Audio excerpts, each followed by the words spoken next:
अस्सलाम वालेकुम दोस्तों, सीरीज मीटरोलॉजी के पार्ट 17 के साथ मैं दानियल आरिफ एक दफ़ा फिर आपके सामने हाजिर हूँ।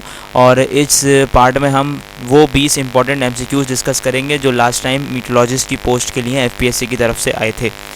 तो इसमें सबसे पहला जो MCQ हमारे पास आया था वो आया था what is lapse rate in troposphere in centigrade. सबसे पहले मैं आपको बताता चलूँ कि लैप्स रेट क्या होता है। लैप्स रेट का मतलब होता है कि हाइट के साथ साथ टेम्परेचर का चेंज होना, ये कहलाता है लैप्स रेट। ट्रोपोस्फियर के अंदर, ट्रोपोस्फियर में हाइट के साथ साथ लैप्स रेट क्या होता है सेंटीग्रेड में, तो 6.4 डिग्री सेंटीग्रेड हर 1000 किलोमीटर के साथ जो है वो ट्रोपोस्फियर में टेम्परेचर चेंज होता है, यानी कि गिरता रहता है।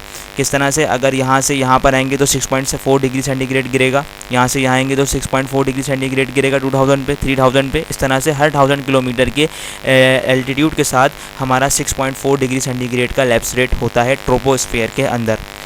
Next one is MCQs, what percent in atmosphere of total global water. Total global water का मतलब है पूरी अर्थ पर मौजूद वाटर, उसके इर्द गिर्द वाटर, इसके इर्द गिर्द एटमॉस्फेयर के अंदर पूरा अगर हम वाटर को करें तो ये टोटल ग्लोबल वाटर कहलाता है। इस टोटल ग्लोबल वाटर का कितना परसेंट एटमॉस्फेयर में मौजूद होता है, तो एटमॉस्फेयर के अंदर ये परसेंटेज है आपके सामने 0.001%। तो इसका सही आंसर था 0.001%। ठीक है। और सबसे ज़्यादा परसेंटेज जो है वो ओशन, सीज और वेव्स में होती है, जो होती है 96.54%।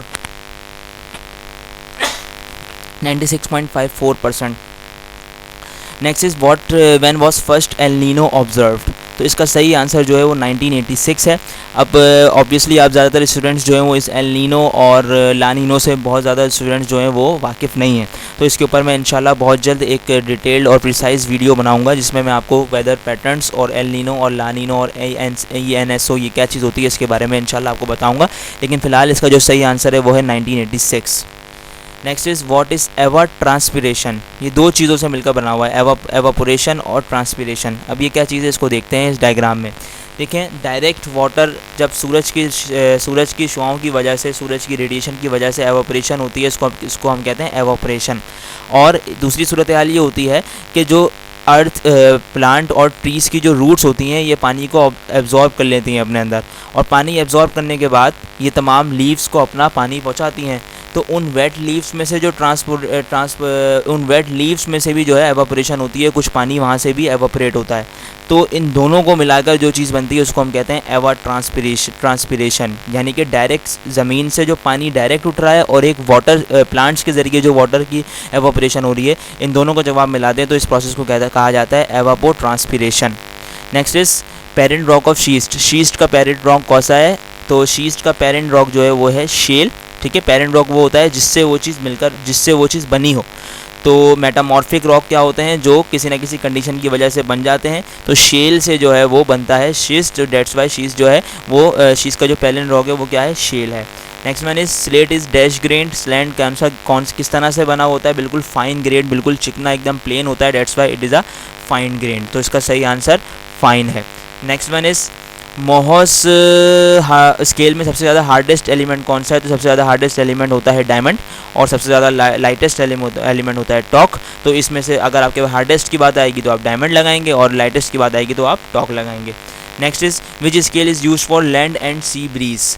तो लैंड और सी ब्रीज को मेजर करने के लिए या उसको ऑब्जर्व करने के लिए कौन सा स्केल इस्तेमाल किया जाता है, तो स्केल्स पर मैंने रिसेंटली अपनी पार्ट नंबर 16 सीरीज़ का एक अपलोड किया है, जो तकरीबन 6 से 7 मिनट का है, जिसमें आपको 4 किस्म के स्केल्स मैंने आपको डिफाइन किए हैं कि ग्लोबल स्केल क्या होता है, सिनॉप्टिक स्केल क्या होता है, मेजो स्केल क्या होता है और माइक्रो स्केल क्या होता है। फ़िलहाल इसका जो सही आंसर है वो है मेजो स्केल। अब ऐसा क्यों है ये आप जाकर इस पार्ट नंबर 16 में देख सकते हैं।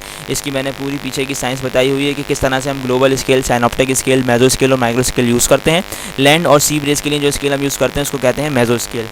Next one is symbol of for occluded front. 4 किस्म के फ्रंट होते हैं, cold front, warm front, stationary front और ऑक्लूडेड फ्रंट। कोल्ड फ्रंट में जो है वो तीनों ट्राइंगल्स नीचे की तरफ होते हैं और वो ब्लू होते हैं। वार्म फ्रंट में तीनों सर्कल्स ऊपर की तरफ होते हैं और वो रेड होते हैं। स्टेशनरी फ्रंट में जो है 2 रेड ऊपर की तरफ सर्कल्स और एक ब्लू नीचे की तरफ ब्लू ट्राइंगल होता है। जबकि ऑक्लूडेड फ्रंट के अंदर जो है आपके पास तीनों सिंबल जो हैं वो ब्लू नहीं, ना ही रेड, बल्कि पर्पल कलर के होते हैं। Next is largest source of methane. Methane की सबसे ज़्यादा लार्जेस्ट सोर्स क्या है, तो सबसे ज़्यादा लार्जेस्ट सोर्स जो है वो फॉसाइल फ्यूल यूज़ है, उसके बाद एनिमल एग्रीकल्चर है, उसके बाद प्लांट एग्रीकल्चर है। तो जो अभी रिसेंटली MCQ आया था हमारा पेपर में, उसमें फॉसाइल फ्यूल नहीं था, उसमें एनिमल, प्लांट और दूसरी चीज़ों के दरमियान कंपैरिजन किया गया था, तो उसका सही आंसर एनिमल था। ठीक है, वैसे अगर फॉसाइल फ्यूल अगर एमसीक्यूज़ में शामिल ऑप्शन में शामिल होता तो फॉसाइल फ्यूल पे सही आंसर लगता। Next is what is secondary pollutant. Secondary pollutant क्या होता है, इसको समझने के लिए इसकी डेफिनेशन समझ लें। ऐसे पॉल्यूटेंट जो डायरेक्टली इमिटेड ना हुए हो, जो primary pollutant is an air pollutant emitted directly from a source. ऐसे पॉल्यूटेंट जो डायरेक्टली सोर्स से आए हों उसको हम कहते हैं प्राइमरी पॉल्यूटेंट, और प्राइमरी पॉल्यूटेंट से मिलकर जो पॉल्यूटेंट बने उनको हम कहते हैं सेकेंडरी पॉल्यूटेंट। ठीक है, तो हमारे पास वहाँ पर एक एमसीक्यू यह आया था कि बताइए कि दो ऑप्शन से हमारे पास एक था ओजोन और एक था स्मोक, और एक था ए एंड बी बोथ, और एक था नॉन ऑफ दी अबव। इनमें से कौन सा जो है वो सेकेंडरी पॉल्यूटेंट है? तो स्मोक और एसिड रेन, ये दोनों ही चीज़ें जो हैं वो सेकेंडरी पॉल्यूटेंट होती हैं, तो उन पर ए एंड बी बोथ पर सही आंसर लगाना था। Next is what is atmospheric stagnation. Stagnation का मतलब होता है कि हवा का मास, एक बड़ा हवा का मास जो है वो कुछ काफ़ी अरसे तक एक पीरियड के ऊपर, काफ़ी पीरियड तक एक एरिया के ऊपर रिमेन रहे, वहाँ पर स्टिल रहे, तो ऐसी सूरत हाल को हम कहते हैं यहाँ पर एयर स्टैग्नेशन हुई हुई है। तो फिर ऐसा इस सूरत हाल में होता क्या है कि वो जो एयर होती है वहाँ की रीजन की प्रॉपर्टीज़ को अपने अंदर एब्जॉर्ब कर लेती है, जज़्ब कर लेती है। तो अगर एक हवा का मास जो है वो काफ़ी अरसे तक, एक काफ़ी अरसे पीरियड तक एक एरिया पर मौजूद रहे, तो ऐसे सिचुएशन को हम कहते हैं कि यहाँ पर एटमॉस्फेरिक स्टैग्नेशन हुई हुई है। And other one is what causes limestone erosion. Limestone के इरोजन की क्या वजह बनती है? तो एसिड रेन जो है वो एक्चुअली लाइमस्टोन के इरोजन की वजह बनती है, क्योंकि लाइमस्टोन में कैल्शियम होता है, एसिड कैल्शियम कार्बोनेट होता है, और एसिड जो है वो उसमें सल्फ्यूरिक एसिड भी, एसिड रेन में सल्फ्यूरिक एसिड भी शामिल हो सकता है और नाइट्रिक एसिड भी शामिल हो सकता है। कैल्शियम कार्बोनेट जो है वो एसिड्स के अंदर डिसॉल्वेबल होते हैं, सॉल्यूबल होते हैं, तो जैसे ही एसिड रेन उनके ऊपर पड़ती है तो वो वहाँ से उनके साथ उस एसिड रेन के साथ डिसॉल्व होना शुरू हो जाते हैं, और वहाँ खड्डे होना शुरू हो जाते हैं, या फिर वहाँ पर खलल आना शुरू हो जाता है, तो इसको कहते हैं इरोजन। ठीक है, तो लाइमस्टोन की इरोजन की वजह बनती है एसिड रेन, तो सही आंसर जो था वहाँ पर वो था एसिड रेन।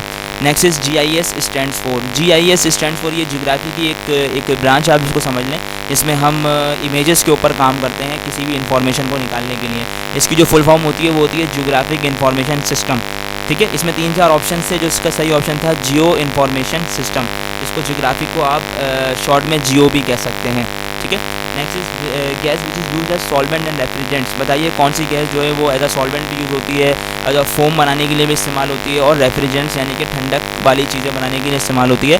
तो इसमें CFCs क्लोरोफ्लोरोकार्बन सही आंसर था। Next is ENSO stands for. ENSO क्या चीज़ है, इसके पीछे की साइंस क्या है, इसके ऊपर मैं इंशाल्लाह बहुत जल्द एक नया लेक्चर बनाकर अपलोड करूँगा। लेकिन फ़िलहाल आप याद रखें E for El, N for Nina, S for southern, O for oscillation, तो ये बन गया एल नीना साउदर्न ऑस्किलेशन। तो ENSO stands for El Nina southern oscillation. उम्मीद करता हूँ ये सारे MCQs आपको मैंने बहुत प्रिसाइज वे में जो समझाए समझ आ गए होंगे। इसके अलावा भी जो MCQs आए थे वो तकरीबन इस तरह से ही थे जो मैंने प्रीवियस MCQs के पार्ट 1 और 2 में डिस्कस कर चुका हूँ। डेट्स वाई मैंने उसको इस पार्ट का हिस्सा नहीं बनाया। इसके अलावा अगर आपको लगता हो कि कोई MCQ आपने ऑब्जर्व किया हो जिस पर आपको डाउट हो और आप उसका आंसर कंफर्म करना चाहते हो, तो ज़रूर कमेंट में मुझसे पूछें, मैं आपको कमेंट में ही उसका आंसर क्लियर कर दूंगा और आपकी क्यूरी को पूरा करने की कोशिश करूंगा। नेक्स्ट लेक्चर के लिए अल्लाह हाफिज़। वीडियो को लाइक सब्सक्राइब करें और सपोर्ट करें। बहुत शुक्रिया।